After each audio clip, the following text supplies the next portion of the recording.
We're lonely, but we don't experience boredom, which is another lever of stress that I think is incredibly important.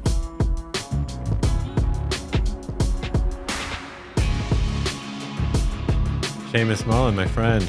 Welcome to the Commune podcast. Thank you. Yes. Honored to be here. Back in this room. Right. This room in which you slept. Many, many moons ago, for many moons. Yeah. Well, that's a good place to start. I mean, to my great delight, our paths have intersected once again. And really to no surprise, we found out that this 8-year absence, despite that, we've been thinking about basically the same things. Literally the exact same things.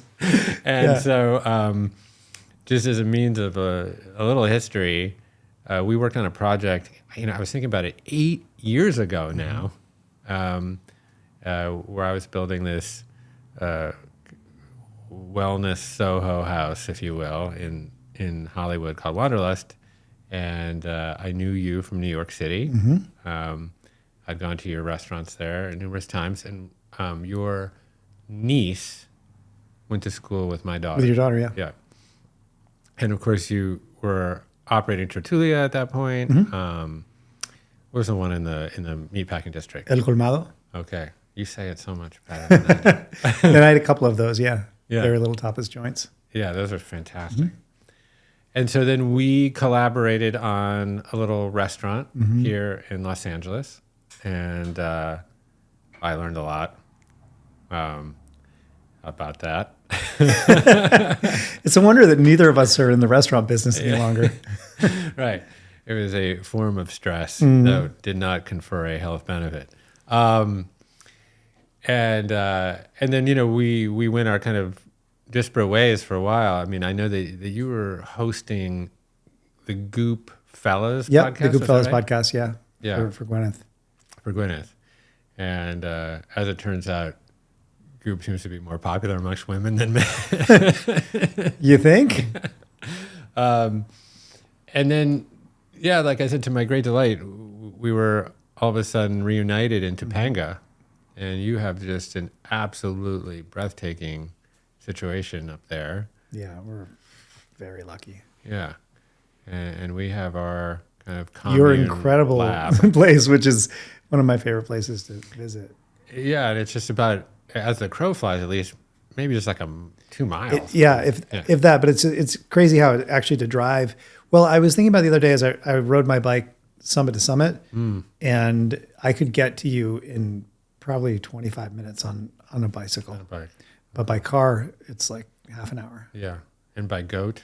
By goat, it'd be even longer. Oh my God, the goats are adorable. Yeah. So you've recently we got 3 goats. One of them is named after my childhood goat, Sassafras, who presided over my birth. Really? So yeah. There's a long lineage, goat lineage in your past. Yeah. So then we were reunited at a get together, and then all of a sudden we were sort of finishing each other's sentences. Yeah, it's been so good to reconnect with you. So I think let's start with this notion, kind of this concept that's been fluttering around the wellness ecosystem. This idea of adversity mimetics. Mm-hmm. We all know what adversity means, and we all experience it from time to time. Mimetics is really just kind of mimicry, right? So adversity mimetics has become to symbolize a kind of series of different protocols that essentially mimic adversity or mimic stress, but not really chronic stress, more like targeted stress. Yeah, Paleolithic stress. So maybe that's a decent place to start. Like, how do we pull apart this notion of chronic stress versus more self-imposed deliberate stress?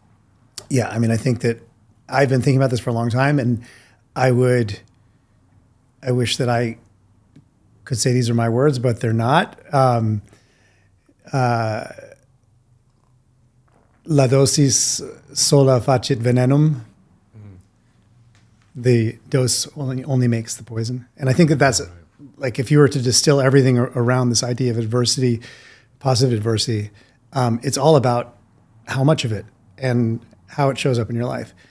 And one of the things that I have seen personally is that so many of the things that are challenging in the near term are incredibly beneficial and cultivate resilience in the long term. And then so many of the things that just kind of alleviate challenge in the near term lead to a deterioration of your health and your resilience over time. Yeah. Anyone that's been drunk at a wedding. Right? Exactly. Yeah. It's so weird how it literally applies to nearly everything in your life. That's right. Yeah. Whether it's an aspirin or, or a shortcut. Yeah. And I think, I sometimes think about it as, evolution is awfully slow and modern culture is awfully fast. Mm-hmm. And so what we're faced with right now is a whole panoply of evolutionary mismatches. Mm-hmm. And we can talk at the big grandiose level and then kind of at the smallest level. And it seems that, society is dead set on making our lives, more convenient. Yeah. But then at what cost? Yeah, it's hard. I think it's very hard to quantify what the cost is, but you can't. It's interesting. It's almost as though both the solution and the problem lie in the exact same evolutionary need. We have to pursue comfort so that we don't die, and in that pursuit of comfort, and I think so much of it has to do with the warp speed of which we've been able to engineer discomfort out of our lives. Right. But in the achieving of comfort, we start to design our own decline, our own lack of resilience, and you can see it in nearly every aspect of who we are as a species. And it's not only true to humans; I think it's true to nearly every form of life on the planet. Yeah, we were talking about the bees the other night. Mm-hmm. Maybe we'll hover over that. Buzz around that topic.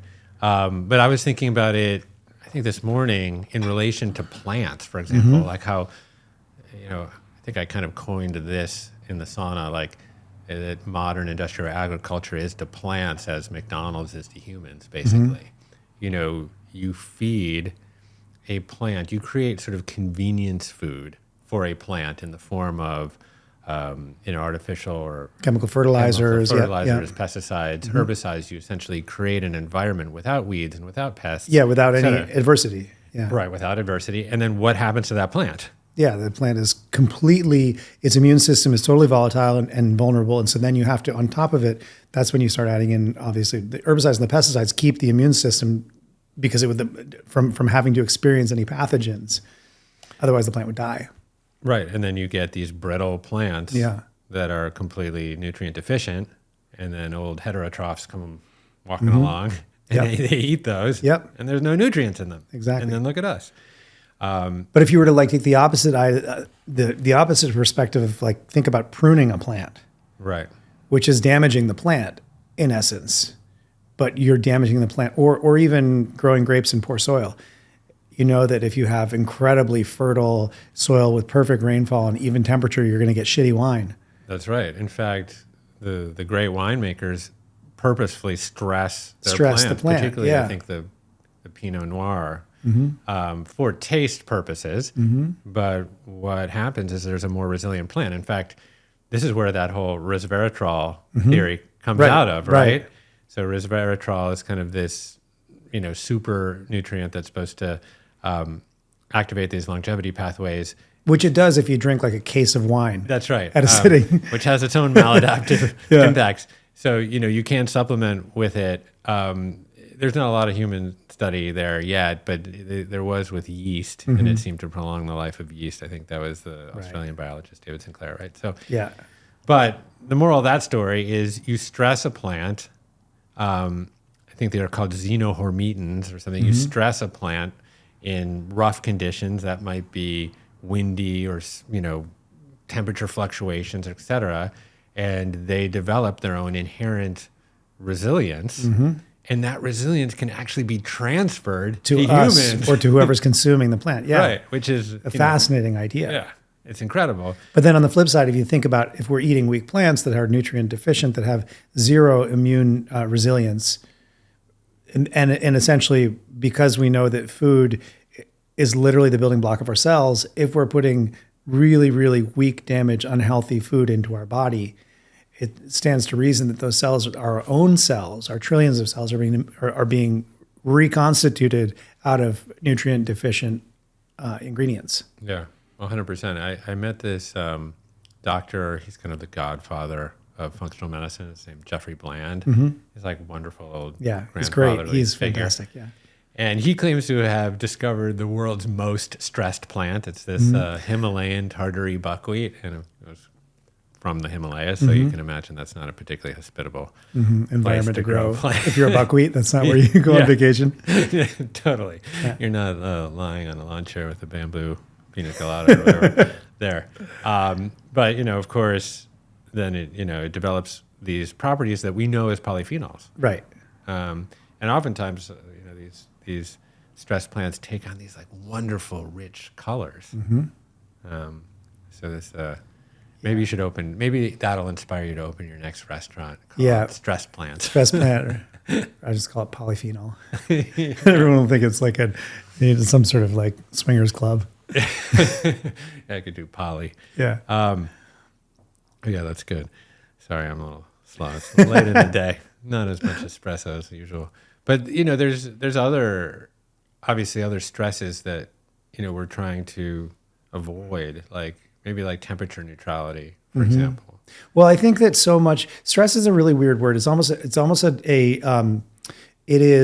was actually read the definition recently and see if I can remember it, but it's a force that negatively I'm paraphrasing, but like a force that negatively impacts the physical or emotional state of a living being.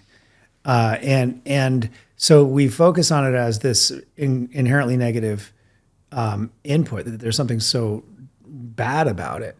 And certainly if you go to your doctor and they tell you, oh, you've got hypertension, you need to reduce stress in your life, and then you're given like 0 actual action items, what does that mean to reduce stress? There's not, again, because it's impossible to quantify. You could maybe look at your cortisol levels and say that that's a quantification of your stress. But even that, cortisol is a really, really important hormone.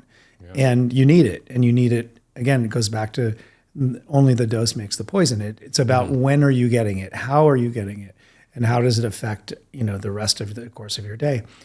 So I think that stress as an insidious, chronic, low-level comfort even, temper neutrality is a great example of that, is something that really does erode our resilience as a species. Right. And we evolved in relation to temperature fluctuation. So we didn't have this like a fancy little digital thermostat. We didn't have a Nest thermostat. No. No. We actually have an internal thermostat, like somewhere in the pre-optic area up here, that will be able to identify swings in core body temperature, and then activate certain pathways to compensate. Right. So if we fluctuate within 2 degrees of 98.6 degrees, we start to get into trouble. And so we have ways of compensating for that. And it's actually important too that we have that experience of our core temperature fluctuating, so that it's like all systems you got to test fire all the systems. And if you don't test fire, and then they stop learning. You see that with our metabolism when we don't develop metabolic flexibility, we have an inability to have metabolic flexibility, and so we go into hypoglycemia really easily when in absence of food. Yeah, that's right. I mean, so we both suffered from different modern illnesses. You had a very serious autoimmune disease. I had prediabetes, kind of borderline diabetes. Also an autoimmune disease, yeah. Yeah, and a chronic, certainly kind of among the top chronic diseases now. And what these are sort of a failure of homeostasis on some level. They're different in character, but the body, as you said, is always trying to find that Goldilocks zone, and it's programmed for that. And so when I was wearing a continuous glucose monitor, when I was monitoring my blood glucose very closely, when I first put it on and I was pre-diabetic, I would see kind of like the Swiss Alps. I would see I was running very high fasting glucose levels, but then postprandial, I'd see like these massive spikes and then just crash. Yeah. And you never want to see that. like in the economy or in the stock market or anything. Yeah. You don't want volatility. You want the rolling Consistency, hills. Yeah.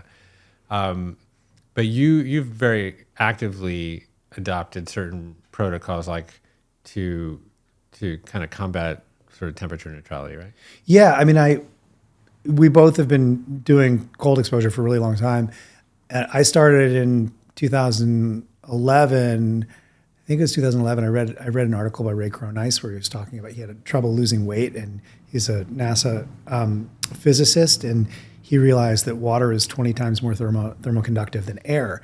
So it would stand to reason, and that came from watching an interview with Michael Phelps. It stand to reason that if you spend a lot of time in cold water, that you're going to get colder than if you're just in cold air.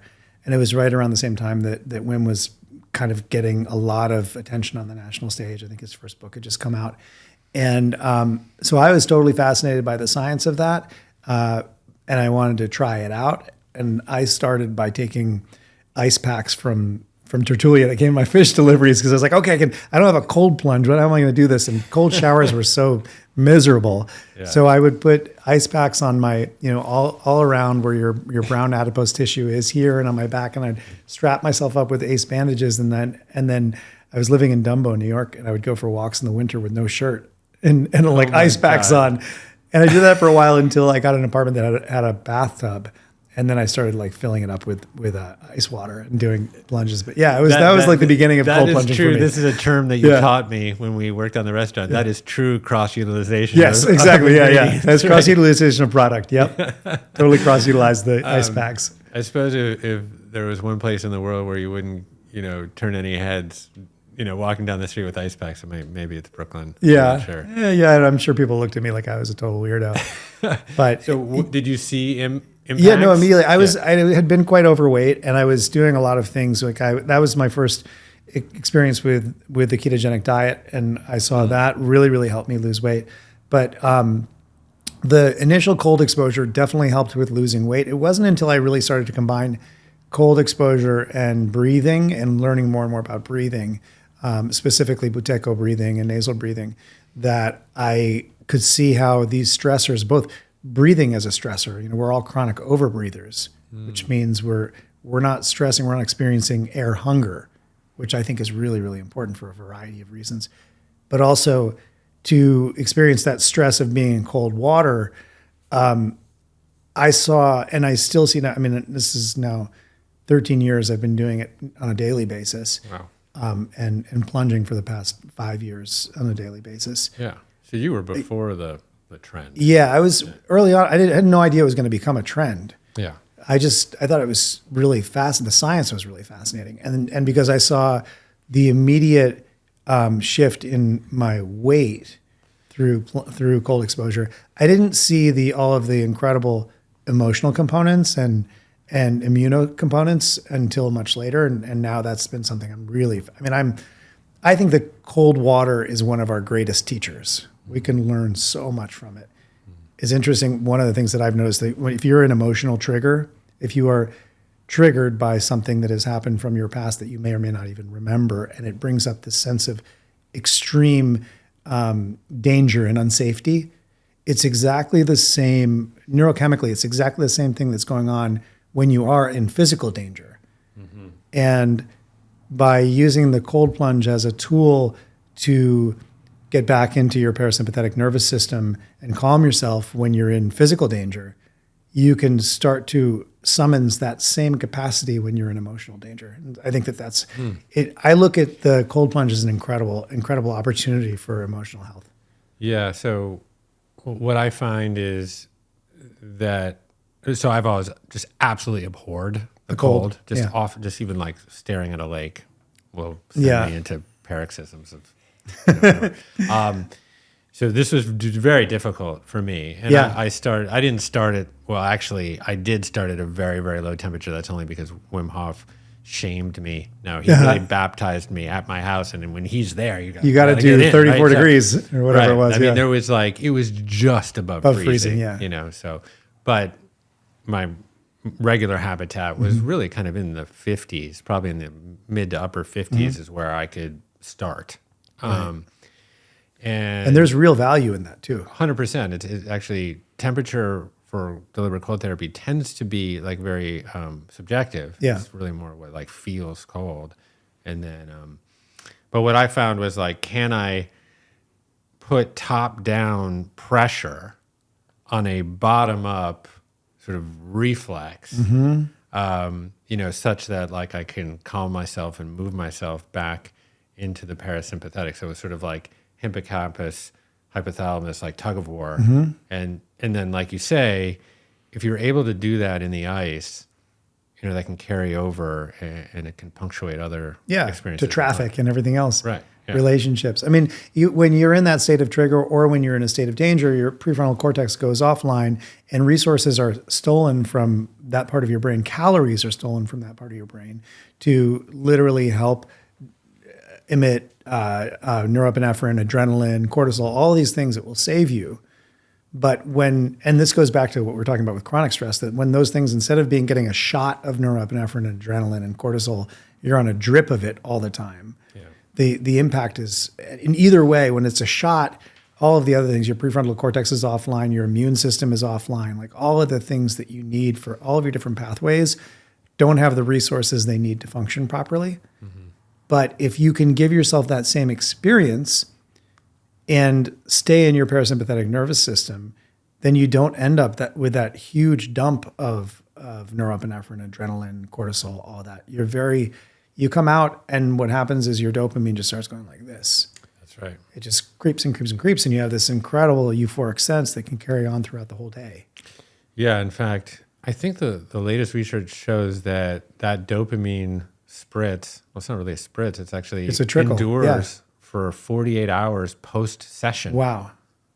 Which is remarkable. Are you banking dopamine if you're doing it every day? So you're getting like I'm not sure, but when you think about the other, dopamine is such a double-edged sword neurotransmitter because obviously it can be used very well or leveraged adaptively, but there's a lot of other quite detrimental substances and activities that also use the dopamine reward pathways. So to be able to do it in an adaptive way has so many potential uses. I mean, for like addiction, huge one for addiction. Yeah, or mood regulation, depression, et cetera. Yeah, anxiety.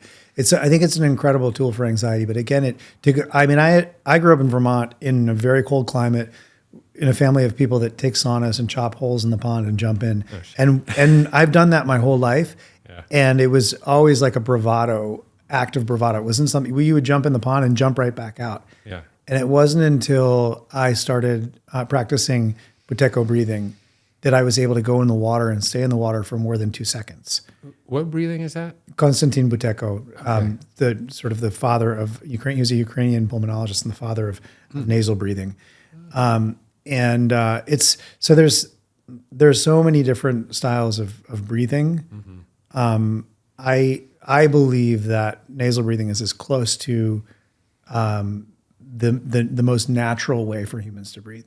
And that's with very slow, gentle breaths in and out through the nose with gentle breath holds. It's a down-regulating breathing system versus an arousal, which would be more like Tumo or Wim Hof style. Right. And I think there's value to that too,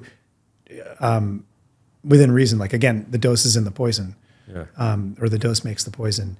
Yeah. That too much of that. If we're already walking around in a state where we're very aroused, doing a lot of arousing mouth breathing is going to keep you in a heightened state for a longer period of time. Yeah, it's so funny that you say that because this was always there always felt for me like somewhat of a mismatch between Tumo and ice bathing because you're basically moving yourself with the Tumo into breath, anxiety, into that fight or flight, into a fight or flight, sympathetic epinephrine cortisol mode, versus sort of using conscious breath to impact the unconscious body and move it back into the parasympathetic, which is what I would be looking for when I'm freaking out. That's what I do. Yeah. I mean, I've always done it that way. I use Tumo when I get stung by a bee.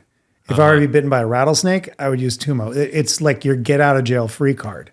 Yeah, it's funny. So Phoebe went into anaphylactic shock recently. Oh my God. And we were in Florida, and it's never happened before. And she previously hadn't had any allergies. And we were playing tennis. And then I subsequently learned actually about exercise-induced anaphylaxis, which is a really strange whole thing. I've never heard of that. But I didn't think this was exercise, but I saw it immediately. I knew exactly what it was because I've been around anaphylaxis all my life. The way you've been around goats, I've been around anaphylaxis. And so I knew what was going on. And obviously the first thing that I, in my mind was like, okay, I got to, find an EpiPen. Right. But I didn't. In absence of an EpiPen. Yeah. I was like, okay, do some Tumo, do some breathing because you're going to have a natural, epinephrine. You're gonna release norepinephrine and adrenaline, which is going to help you both bind with the toxins in the bee venom or the wasp venom, whatever it was. But it's also going to increase your CO2, which is a relaxing gas. And so increasing your CO2 is going to help you calm down. Yeah, and I'm not recommending Tumo in the absence. Of an EpiPen instead of an EpiPen. Yeah. But it, if you're in a pinch, I suppose you could also, if there's a cold stream nearby, you could maybe do the same thing. Yeah. I think the trickiest thing with anaphylaxis is that it's such a strange physical phenomenon that you're likely to be very panicked. Yeah. So you don't want to exacerbate that panic. So anyhow.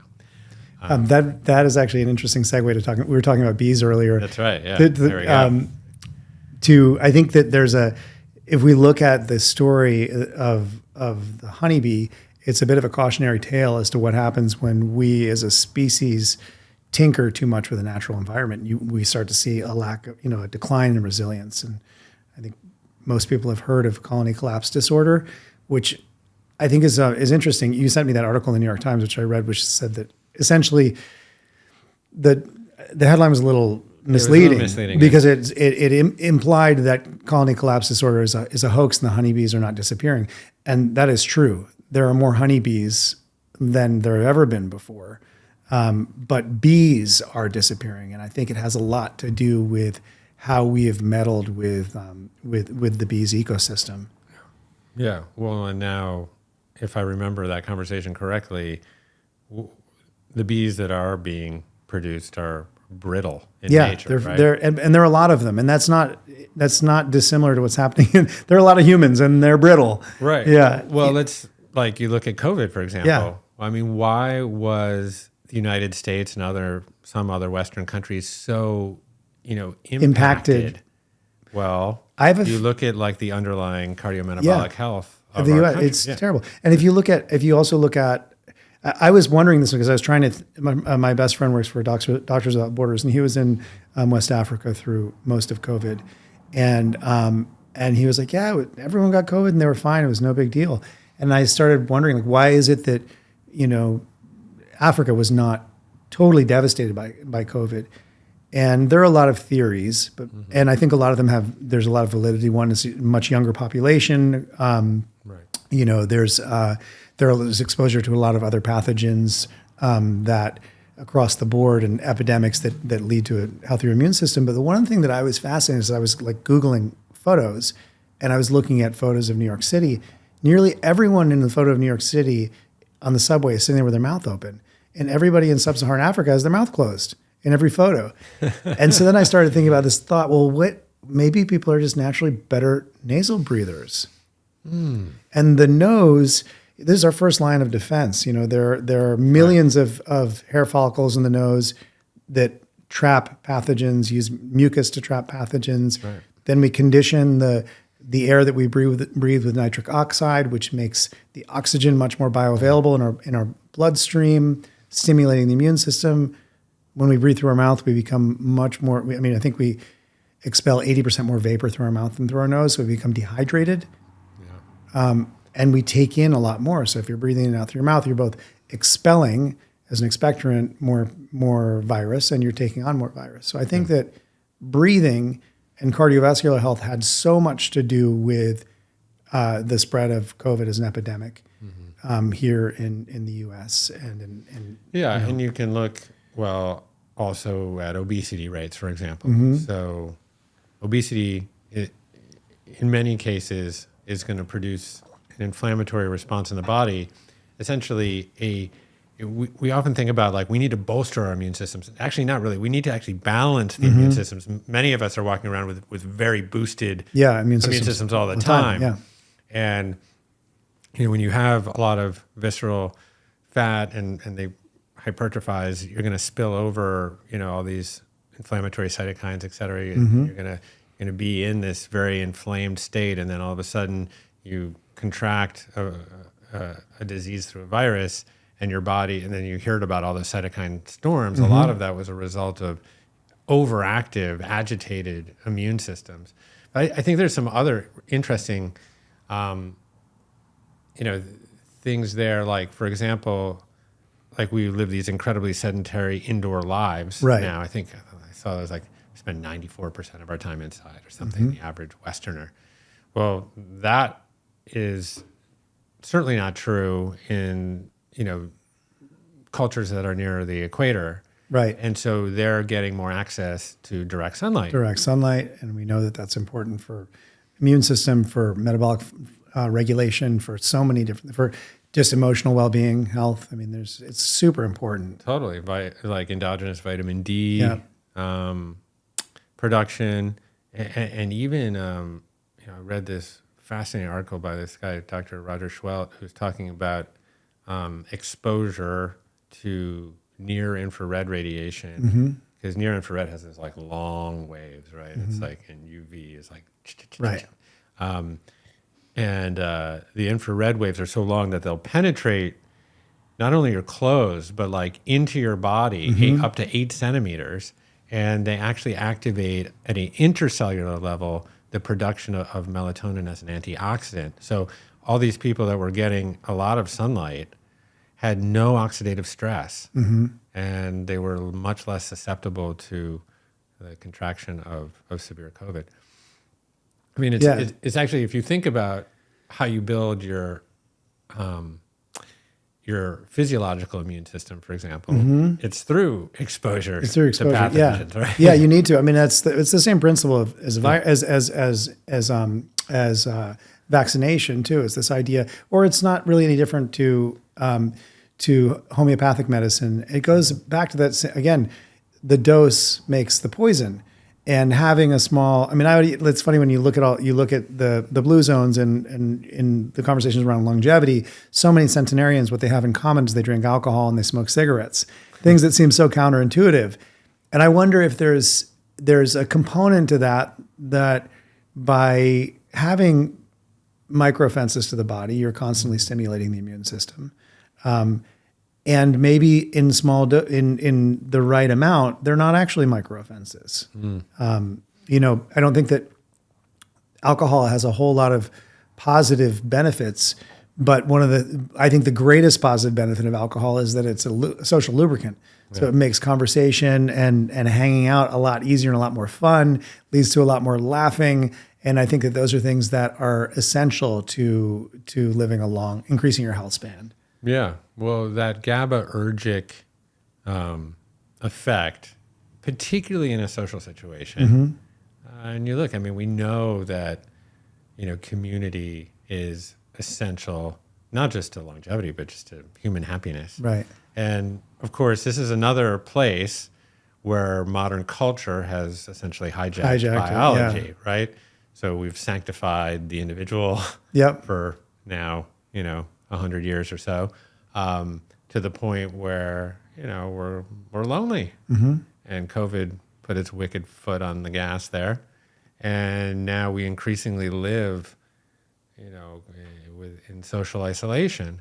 We're lonely, but we don't experience boredom, which is another lever of stress that I think is incredibly important. When I was a kid, I say this to my kids all the time. They always joke about so what did you play with? Sticks and a rock. Like those are my toys. And sticks and a rock became like any toy that I wanted them to be. I mean, obviously we had more toys than that, but there was a lot of I spent a lot of time in my head in a very creative space as a child, like imagining fantasies, whether it was building mazes and hay bales, and I was, in the trenches in World War I or whatever it might be.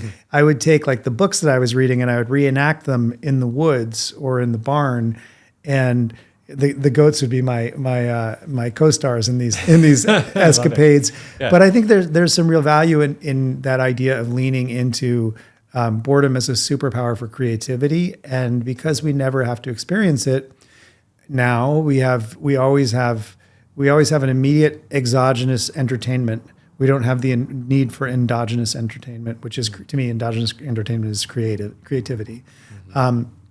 So it leads to more copying and plagiarism and less creative, essence. Yeah, one practice that I'm hoisting upon myself is when I'm standing in line at the grocery store, I try not to reach for my phone. Yeah. Just as like a barometer for like where I am. Yep. And how long it takes for the under the crust of consciousness for that feeling to creep up like reaching into my pocket and be like, no, just be here now, look around, catch somebody's eye, just relax and be here now. And it is amazing how essentially like just sitting on your ass and doing nothing has now become kind of an adversity mimetic. It is. I mean, people do darkness retreats, or even meditation. I think the rise in meditation and interest in meditation is that we intuitively know how important it is to learn how to sit with ourselves. It's funny. A couple of years ago when it came out, I read Anna Lemke's book, Dopamine Nation, and she talks a lot about, there's so much in that book that resonated with me and has really affected how I've organized my life. I really, really enjoyed that book. And one of the things that she talks about a lot is this idea of self-binding that a lot of alcoholics use, like clearing the house of alcohol is a form of self-binding. But also actually having some alcohol can be a form of self-binding too. It's a way of like fortifying your strength of not using that alcohol. Right.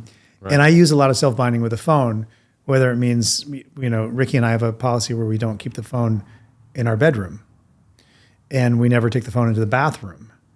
And those simple rules, and you can take it further I try as much as I can to leave the phone when I go to do the chores and feed the goats or to go get eggs from the chickens or whatever I might be doing. Or if I go for a hike, I always leave the phone behind. Or sometimes, and Ricky does this a lot, if we go out to dinner, I become the carrier of the phone and she doesn't take her phone with her. And that forceful, that self-binding of keeping it away from you, it becomes, at first it's a little challenging like anything, but it becomes like this incredible relief where you realize how much control these very, very powerful machines have over our life and how they affect us in so many ways. They affect our physiology. We develop kyphosis from holding a phone. We start sitting like this because of a telephone. Yeah. Not to mention how they hack our attention span, and everything else. Yeah, there's a term now, Nomophobia, which is that it? Yeah, no. Yeah, I think it's something like that, where it's the phobia of being without connectivity. Oh, right, yeah, or your dead battery or whatever. Yeah, or dead battery, or just without your phone in general. And yeah, I mean, we were very accustomed to growing up with boredom. Yeah, I think we have that in our corner, and now it's just too easy to be distracted. I mean, I'm a pretty voracious reader, but I actually have a hard time, even with all the protocols that I have, like sitting down and reading a book. It's really hard. Yeah. It's very hard. I think ADHD shows up in a variety of ways in everyone's life. I think anybody who has a cell phone, by definition, experiences ADHD at some point, because it hacks your ability to focus and read. Yeah. And that again goes to self. And when I'm writing, I have to put my phone in another room. Yeah, I mean, anyone who meditates or makes any attempt to is pretty familiar with that. Essentially, that stressful feeling of like, okay, here I am, and oh man, I just cannot the spigot of thoughts is just, flowing. And of course, the target of meditation is not to turn off those thoughts. It's actually just observe them, just to witness them and then come back. Just come back to the breath or whatever your drishti is, your gaze point or your mala beads or whatever happens to be, or your mantra. But I do this every morning, and I still find, oh man, this is difficult. Yeah. But of course, when I do it regularly, it begins to. The spillover effect is real. If you think about it, that's a really good example of eustress, of positive stress. It is hard to do that. It's hard to sit down for, the first time that I ever meditated, I was taking a meditation class, and the first 10 minutes literally felt like a lifetime. It was so difficult for me. But as with nearly anything else, the more you do it, the more you practice it, the more that rut turns into a groove. And it gets easier and easier and easier. But it's still always hard as fuck. It's never going to be easy. That's just the reality of something like meditation. Or the cold plunge. The idea isn't that these things that are difficult become easy. They become achievable. Yeah. Well, and the product actually is the process. Yeah. And, with cold, for example, you can continue to elongate duration or and lower the temperature. Yeah. And you're building up additional resilience as you go. I was thinking when you mentioned vaccines, and there was just such awful communication around the COVID vaccine. And certainly not going to. And it was so politicized and socially stigmatized, and just the whole thing. And certainly we're not going to veer off into the politics of that or all the missteps of our public health agencies, but just the pure science of vaccinology. I'd wished. It's funny. Phoebe asked me. We were in Hawaii and had a 45-minute drive, and this was just this last summer. It was just me and her, and she's like, cool. It was really fun, and she's like, Dad, can you just explain to me did the vaccine actually work or not? Everyone says it does, and then everyone said it didn't, and then it's like, she's like, can you just explain it to me? I'm like, oh, I don't know, honey. We got 45 minutes. Do you have the concentration span? She's like, yes. So I did, and she's like, Dad, you should start a podcast called If I Were President, because that's exactly what I would want my president to do, is to actually just take the time, even if it wasn't the president per se, to just explain science and trust me to try to understand it instead of, telling me what to do. But just the basics of vaccinology, which is the vaccines, what they actually do is they leverage the human immune system.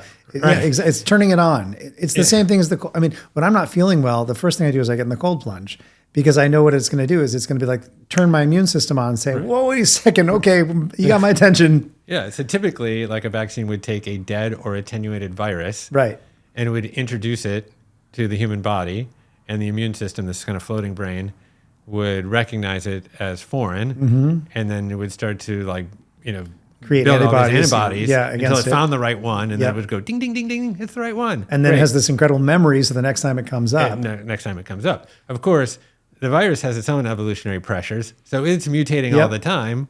Again, stress making it stronger. That's right. Yeah, because it wants to survive. Yeah. And of course, the ironic thing about it is that it doesn't actually want to kill you. It needs you to be alive. Right. Yeah. Because then otherwise you couldn't spread it. No, it's such a, this blew my mind, because I learned about this specifically when I was in Venezuela in the 1990s, and I got bitten by bats.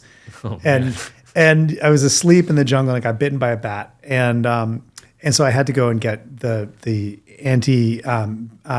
vaccine, the anti-rabies vaccine, which now there's a single shot, but at the time it was a course of 7 injections in the abdomen, and it was horrible. Made me so sick. But then I became fascinated with rabies.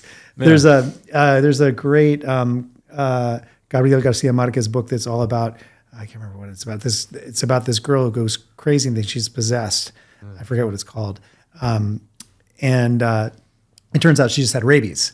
And so I became obsessed with this idea of rabies. What an incredibly brilliant organism. And that's exactly what it does. It doesn't want to kill the host, but eventually it will. So it makes the host crazy. So the host will then pass the virus on to the next host. Right.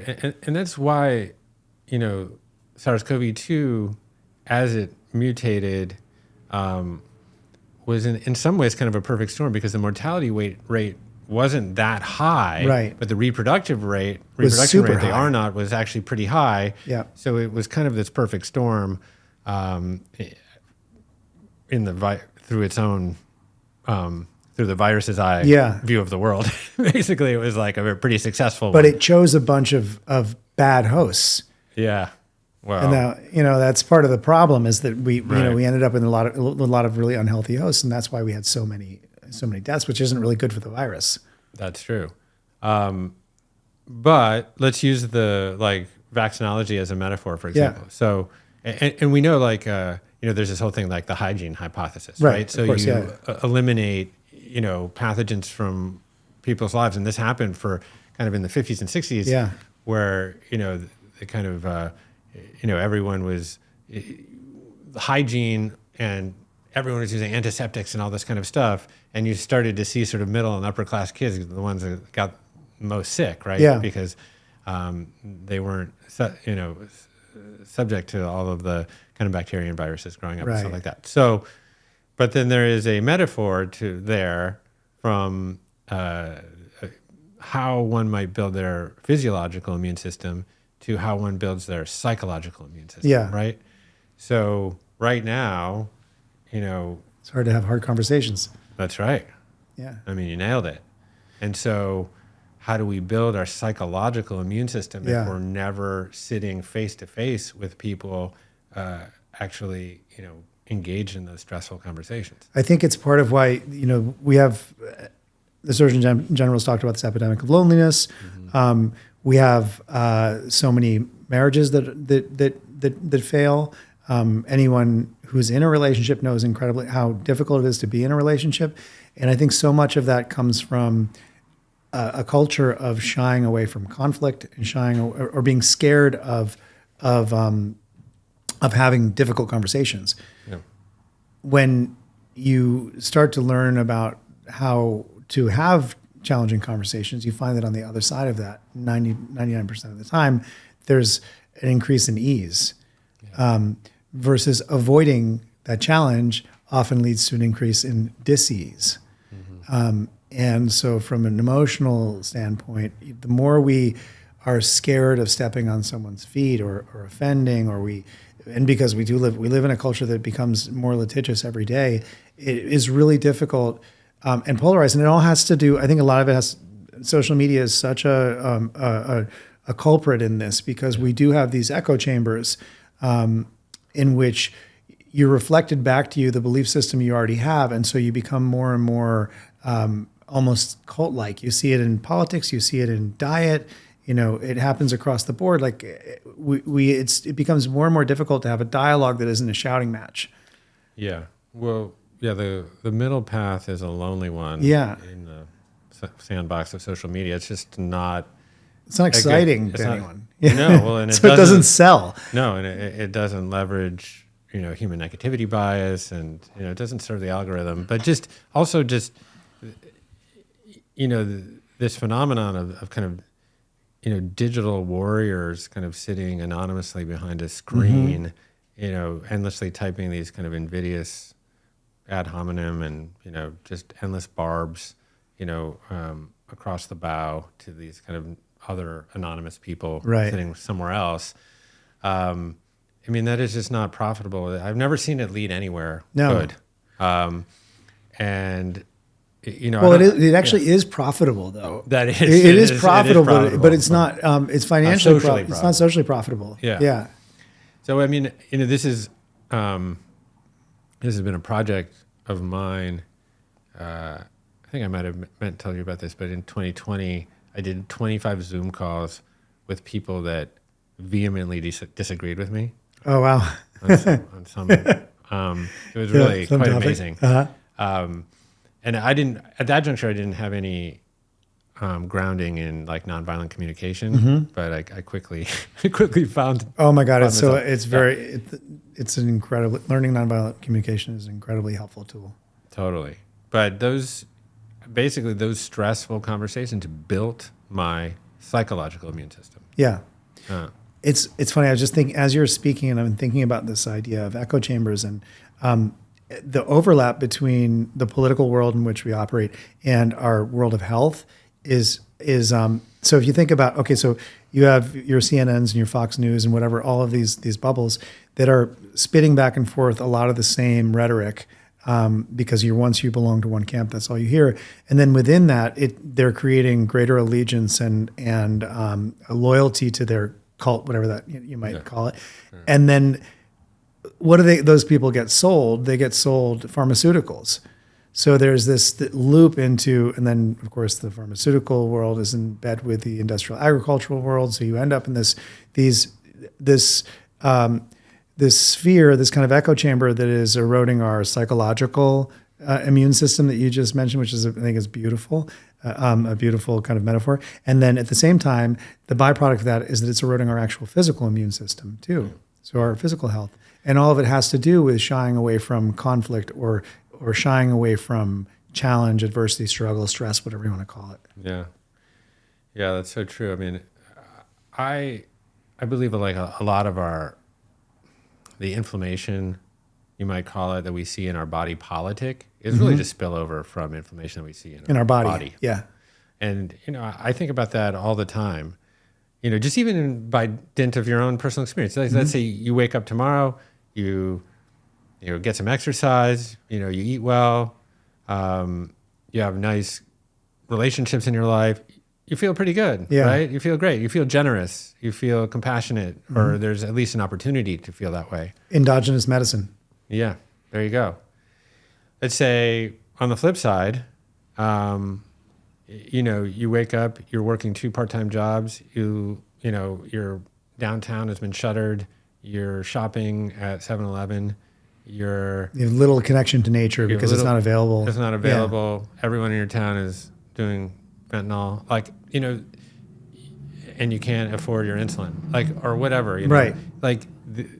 There's no wonder that people are so angry and so inflamed. And I really think, obviously there's a lot of spokes to the wheel, but I really do think if we could address our physiological health in this country, it would go it would so ripple far. Out. It would ripple out. Yeah, the ripple effect is enormous. And you see it when, I saw it with my stepson Braden recently, where he loves his PS5 as is impossible not to, because it's hacked into his brain. And I'm sure it's super fun, and I get it. But he loves his PS5, and I am constantly trying to get him to get outside to do archery, to play with the goats, to go on bike rides, and he's gotten more and more into it. But there was a tipping point where I said we got to go for a bike ride, and I dragged him out and finally got him onto his bike, and he was ecstatic, ecstatic. And he came back and he was like, "Dad, Shay, why don't we do that more? I don't know why I didn't want to do that. Why was I resisting? That was so much fun." And that just kind of led to now we do a lot of archery. And what do you want? He wants to come home from school and start shooting arrows. Yeah. And he wants to come home from school and hang out with the goats. And he's doing more and more. And I see it's changed his regulation, and it's changed his happiness. And not to mention the myriad benefits of being outside in dirt, around animals, in sunlight, all of these things that we know are really, really good for the immune system. But the psychological immune system, it's hugely beneficial. And that carries over now. Like, our house is the preferred place for play dates for all of his friends. So we have 2 or 3 times a week, we have kids coming home after school to hang out with the goats, to run around with the chickens, to do archery, to go for a hike. And that is you see how excited the kids get around that. Yeah. So I know there is a ripple effect. Yeah. It's what I call an upward spiral. Yeah. We're so used to downward spirals. Downward spirals, yeah. The contagion of health. Yeah. Yeah. I was never a big resistance training guy. Yeah. Until somewhat recently. It was actually essential in my whole blood sugar management deal. Isn't it wild how it totally affects your metabolism? It's crazy. Yeah. It is crazy. I mean, I've talked about this on the show before, but just it is a metabolic organ. Essentially, it's just a glucose sink. Yeah. And when you contract your muscles, you don't even need insulin to uptake glucose. And for me, putting on some muscle, and I'm hardly the Hulk, but it was the final obstacle to overcome in managing blood sugar. So it's a huge deal. But just when we think about the adaptive knock-on impacts of eustress, it's almost literal. Yeah. In a muscle. And weightlifting is the best example of hormesis in effect. Yeah. Yeah.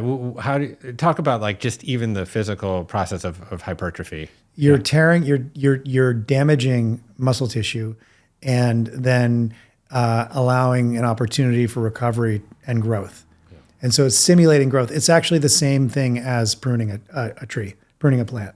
You're damaging the plant, and the subsequent response is the plant gets stronger and grows. Yeah. So muscle is like such a great, and muscle as an organ, is such a great example of, in effect, what happens when we damage and then recycle and grow. Autophagy, what happens at the subcellular level, you are literally creating healthier cells. Not only healthier cells, you're creating healthier mitochondria. Yeah. And that stronger, denser mitochondria is the key to stronger, denser health span. So yeah, I mean, I think resistance training is integral to human evolution. It's just that our ancestors had to go through a really cold stream and carry a whole bunch of wood to a cave to build a fire to have some comfort. Yeah. And we bypassed all of that. Right. I mean, you basically just kind of nailed it, is that the things that were a natural part of our Paleolithic existence, over hundreds of thousands of years. Yeah. Now, essentially, we have to self-impose. We have to self-impose it. We have to things. create those things. Yeah. Yeah. That were just natural part of life. I mean, it's not like, my great times 600 grandfather on the Serengeti of East Kenya or whatever, he didn't have an Equinox membership. No. He was just chopping wood, carrying water. That's it. So, but now we have to essentially simulate that environment or live a little bit more like that environment. Or live a little bit more like it. Yeah, I mean, I think that I don't know if this is what it was called, but I remember, and you were old enough to remember this too. I call it Sweatergate when President Carter, tried to convince the American people to turn down the thermostat and just wear a sweater during the Well, I haven't thought about that in a long time. I know, but if you think about it, it's kind of amazing because we are so used to on-demand convenience, on-demand comfort. Yeah. So there are ways in which you can kind of rewild your environment. But for the most part, I think it's more realistic to choose periods throughout the day that are both targeted and then look at the small decisions you make through the course of your day to create a little less convenience. And then I think you'll find you get more quality done, maybe less quantity done, as it were, but more quality done. Yeah. I mean, it can start, with the most anodyne, prosaic little activities like whatever, taking the stairs, sure. rucking your groceries, et cetera. Fasting for me was, I think it was really the first, good stress or adversity mimetic that I adopted. And it's really, really hard. I mean, again, like all of these things, they're hard. Yeah. So again, this is a situation where, we evolved with fasting, paucity of food. Yeah, it was feast or famine, feast or famine. And indeed, being fat, or let's not say, rephrase, putting on fat is actually adaptive. Yeah. Because, and you did it in the harvest season, in the late summer and the early fall, because the body knew that the scarcity of winter's fallow was around the corner. But when you're fattening for a winter that never comes, you're just building it, and not only that, but you're with a broken system, because that feasting and putting on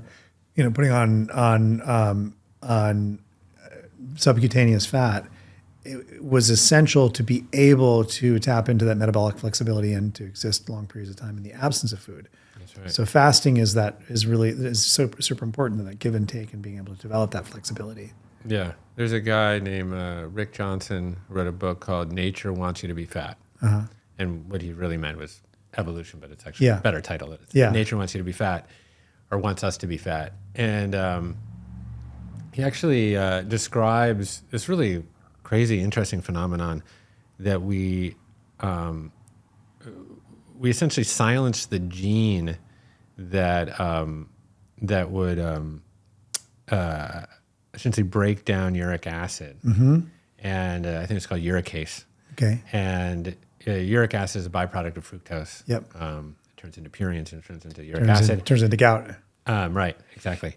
And this was an adaptive, mechanism that I think was like 10 million years ago. This is early hominid. As the ice, I think it was like one of the ice ages, as it was like coming down, down into what is now Europe and maybe even Northern Africa, that we lost this enzyme. And what uric acid does is it essentially tells the cells to become insulin resistant and not use substrates for energy, but to store it as fat. So this was a complete evolutionary adaptation. Yeah. Now we still don't have that gene; it's still silenced. But when there's so much fructose in our diet, for example, and that fructose gets metabolized into uric acid, which tells our cells to become insulin resistant, and then we're storing fat. Yeah. So, but of course now we're doing that all the time. Yeah. Not just when the figs come into harvest. Yeah. No, it's we talk about like this idea of, I have a sweet tooth. If you're a human, you have a sweet tooth. It's inevitable. Right. Sugar has told us since our, for as long as human existence, sugar has told us that one, food is safe to eat and not toxic. And two, that we need to eat as much of it as we can because it's going to help us store fat for when we don't have access to it. Yep. And that's why, when you take the top off of Ben & Jerry's ice cream, it's hard not to eat the whole thing.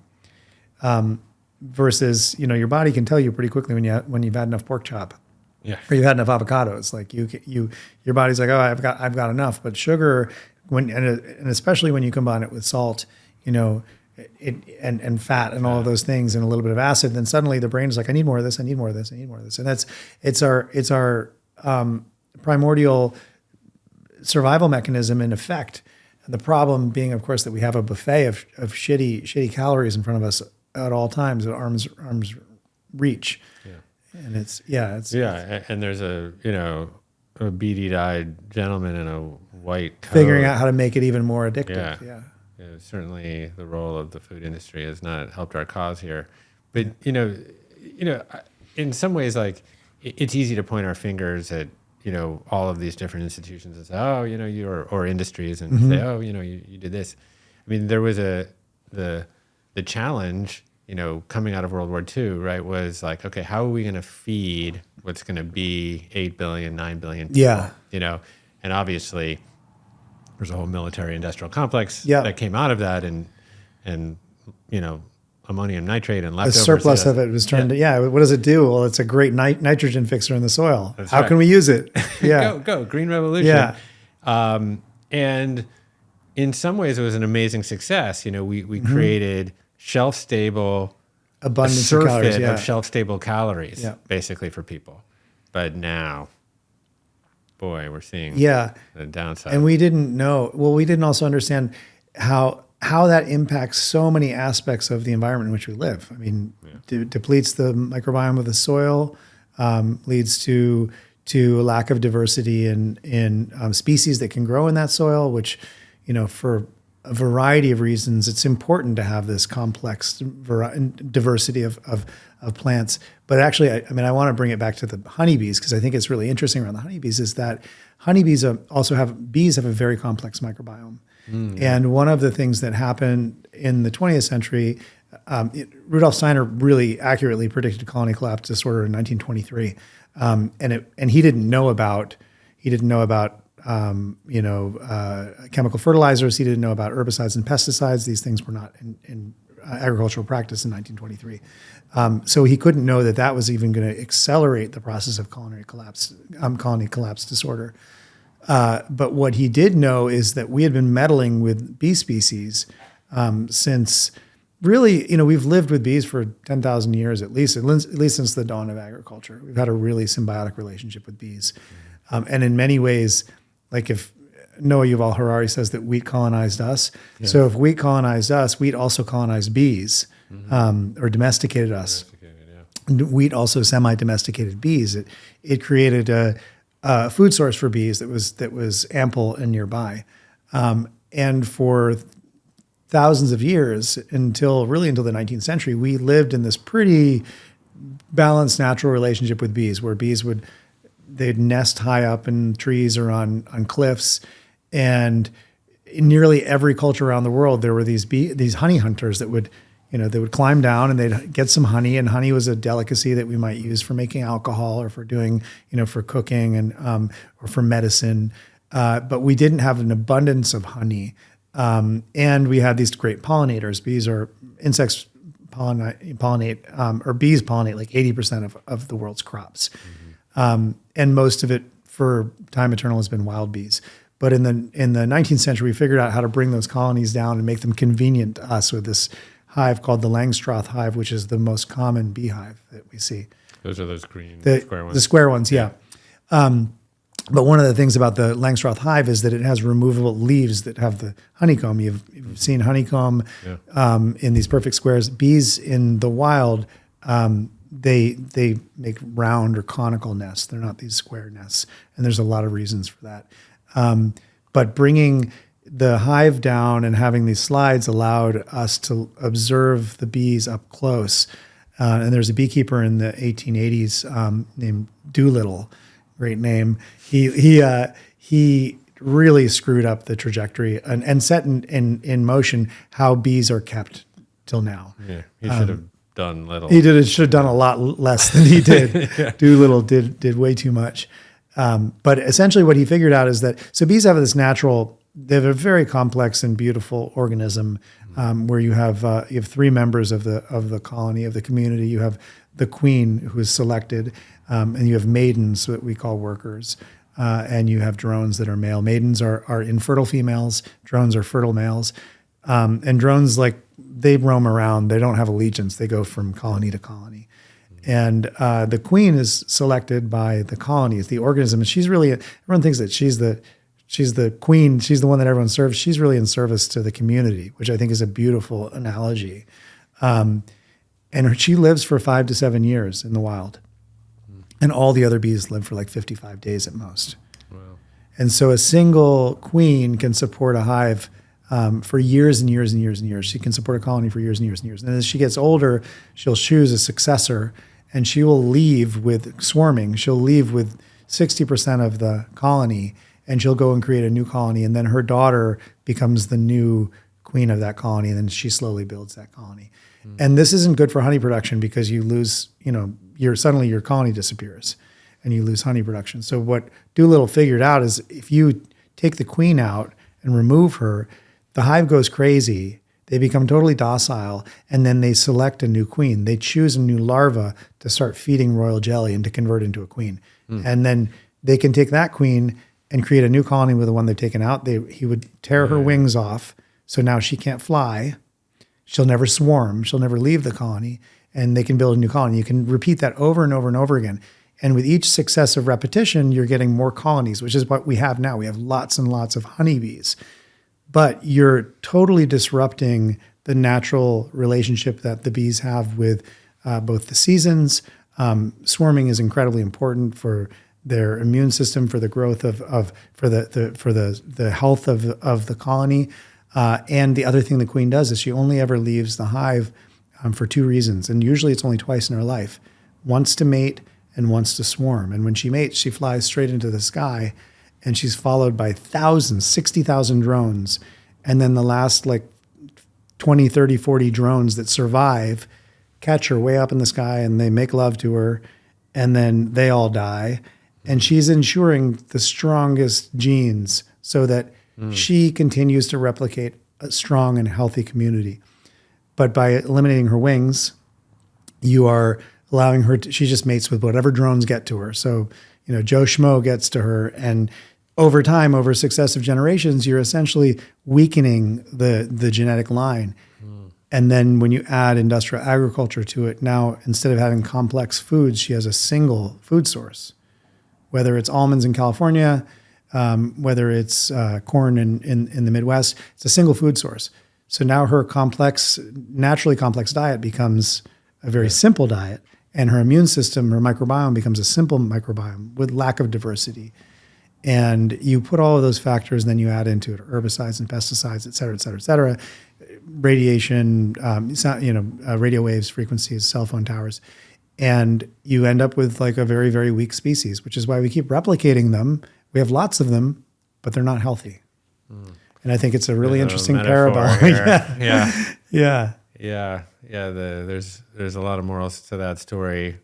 Don't clip your daughter's wings. No, there you let go. her fly. Let her fly. Yeah, no, it's true. Like, let your children experience discomfort. Yeah. And challenge. Yeah, absolutely. And then just the notion of diversity in general. I mean, nature selects for the qualities, characteristics that are going to promote survival, right? And it requires a multiplicity of genes or ideas or whatever, fill in the blank there, in terms of if you're looking for the strongest rendition of anything, diversity is required. Right. And of course, now you look around and essentially the world has become ostensibly flat. Right. It's totally homogenous. It's where, obviously, very obviously in agriculture, but even in just culture. Like I went to, we visited my daughter in Paris when she was over there last year, and we stayed like in a kind of a pretty funky Airbnb, but kind of cool in the Fifth arrondissement, which was nice. And I walked in, and it was okay. It was kind of stinky, but all right. We're in Paris, and I noticed something. There was something strangely familiar, and it took me like 2 days to figure it out. But there was this kind of macrame wall hanging, and I realized it was the same exact macrame wall hanging from this other Airbnb that I had stayed in. Oh my God. In Ojai. So it was sort of like, Alan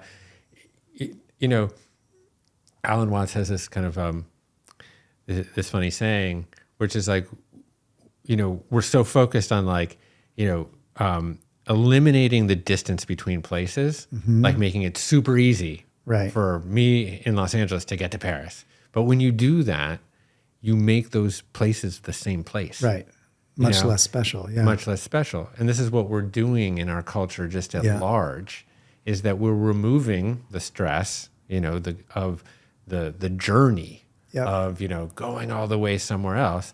And by doing that, we're losing diversity. We're making things more homogeneous. We're flattening the world. I mean, you see that now. It's like you look at like the consolidation in particular industries where, a Main Street might have their own hardware store and their own jazz radio station. Now and you their got own Home little Depot independent and press. Amazon. Yeah. And now it's just flat. All that's boarded up, and there's just, big conglomerates. And you can kind of look everywhere there. I mean, like look in like economics, for example. It's like the dispersal of money throughout a society, and the establishment of a thriving middle class. I mean, that looks like a bell curve, right? It's like big in the middle. Yeah. But now you have like flat and a little spike at the end. Yeah. And, nature is bushy. Yeah. Like healthy systems are almost always totally bushy. lots of weeds. Yeah. And so we need more diversity. We need more good use stress. Do you fast at all? Is that a protocol for you? Yeah, I mean, it's weird how I hate to say that I intermittently fast, but I will say that because it's just become how I've operated now for the past 13 years. I don't desire nor need or have any wish to eat food until, generally speaking, until like 1 or 2 in the afternoon every day. But sometimes I will, like to this morning, I actually was quite hungry. So I made breakfast at 9 in the morning, but I haven't eaten since then. So I usually am like a 2 meal a day guy. And sometimes I do longer fasts. It's so funny. I was bumped into my neighbors yesterday. I was driving out and they were on a walk, and there's this wonderful people that I love very dearly. And they were both glowing. And I looked at them like, you guys are really glowing. And they're like, yeah, we just did a 7-day water fast. Oof, and I was like, oh, I've done that before. I know how rough that is, but also how incredible it is on the other end of it. And it's like this, I think there are two things that are happening when you do that.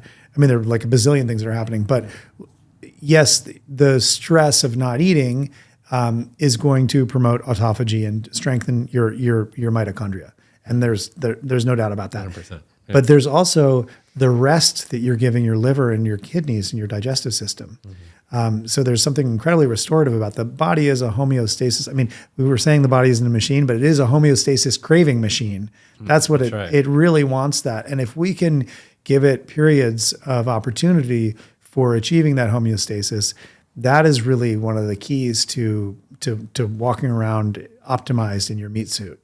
And I think that's super, super important. Yeah. I mean, you're absolutely right. There's all these physiological benefits, autophagy and mitobiogenesis. And there's even like, I think, the stimulation of brain-derived neurotrophic factor, like making new neurons in your brain and, upgrading neural function and all that stuff. So there's all these myriad of physiological upgrades there. Yeah.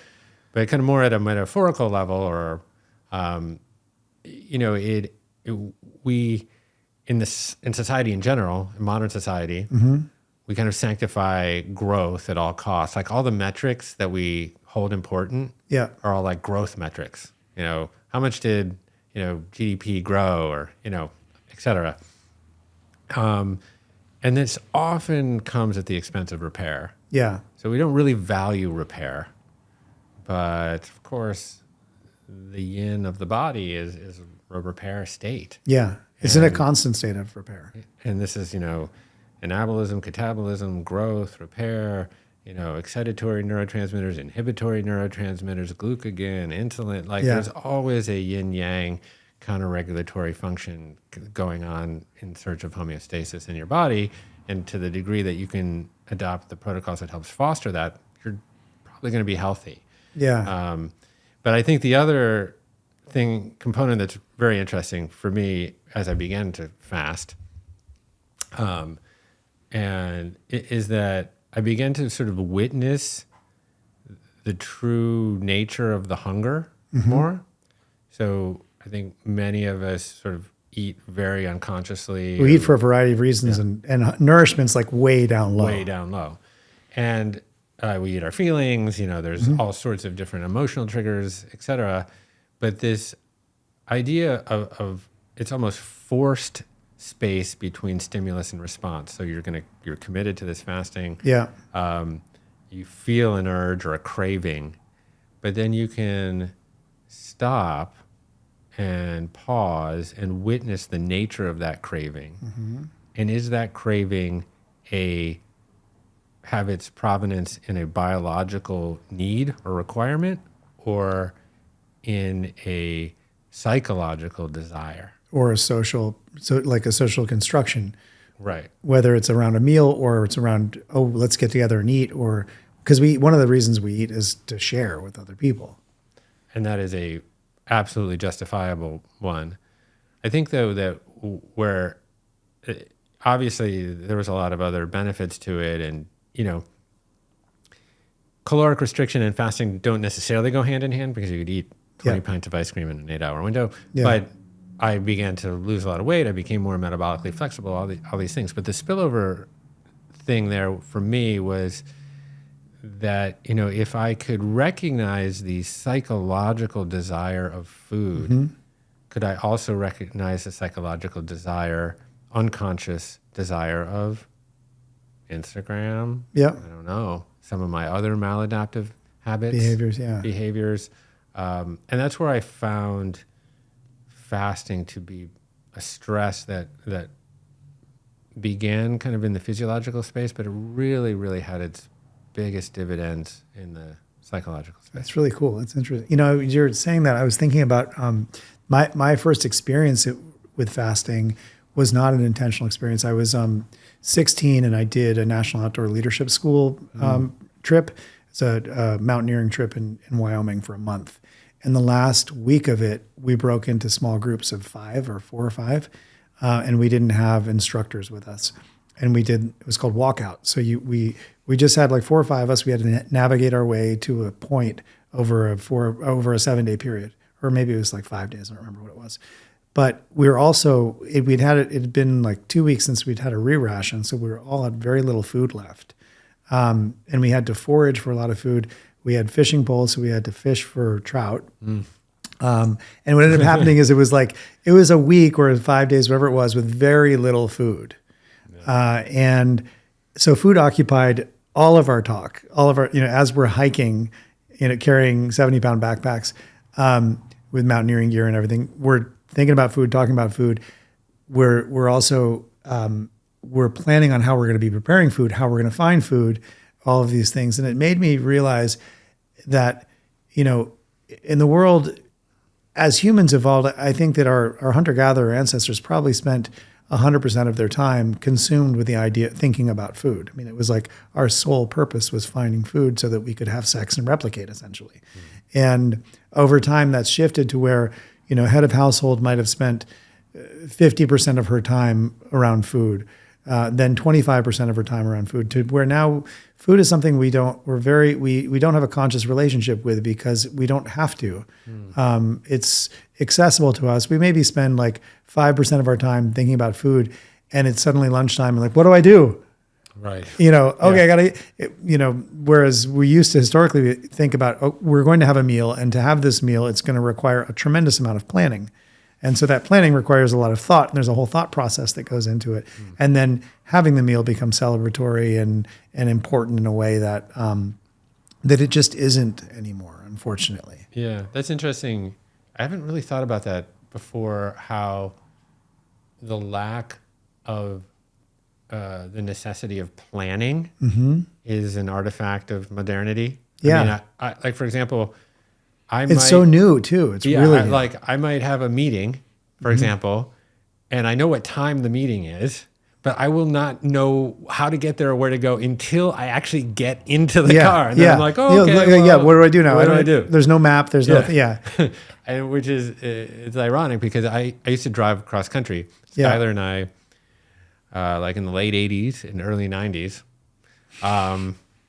we drove cross country because we were living in New York, and her parents are up in, they're old school hippies up in Sonoma County. Sonoma, yeah. And so we drove cross country in my old beater, and we had the Rand McNally like big maps. Yeah. And like that's how we planned our road. I get like a highlighter, and I'd be like, okay, on the first day. And there's going to be gas here, and we can get food here. Yeah, and we were camping. Yeah. And so we were like, okay, we'll stop at this campground. Yeah. Marked it. And like, I mean, this thing was like fairly plotted out. Yeah. And it was great. And, I think about where that carries over, like, into making music. You didn't like mix 64 tracks down digitally post-production, like all those Ray Charles records, they were like made into like a one pair of stereo mics. They didn't even know what they were doing when they walked in there. They had to have all the parts together, and we are not in a pre-production world anymore. No, not at all. We are in a world in which I call it APS, Amazon Prime Syndrome. We want what we want. Applied to everything. Yeah, and it's applied to absolutely everything in our lives. Yeah. You can get a pineapple in and out of season on a whim in the palm of your hand. For sure. What have we become? I don't know. Just receivers. Yeah. Well, speaking of food and planning for food, I think we have 2 buddies that we're going to meet and I'm hungry for dinner. And I'm starting to witness a biological need, and not necessarily just a psychological desire. Not a psychological desire, a biological need. Totally down. Well, Seamus, this is just such a treat. I think we could We could make a habit of this. I would love that. Okay. It's so much fun to talk to you. I always have such a good time. And you have the most florid vocabulary and diverse vocabulary. So if diversity is the solution, I need to get some more diversity in my vocabulary, and maybe some of that yours will rub off on me. Well, you can play the role of nature and select for the best of it. How's Okay, that? I love it. Okay. Thanks. Thanks. Hey, thanks a lot for watching. If you enjoyed this video, then I think you'll love this one too.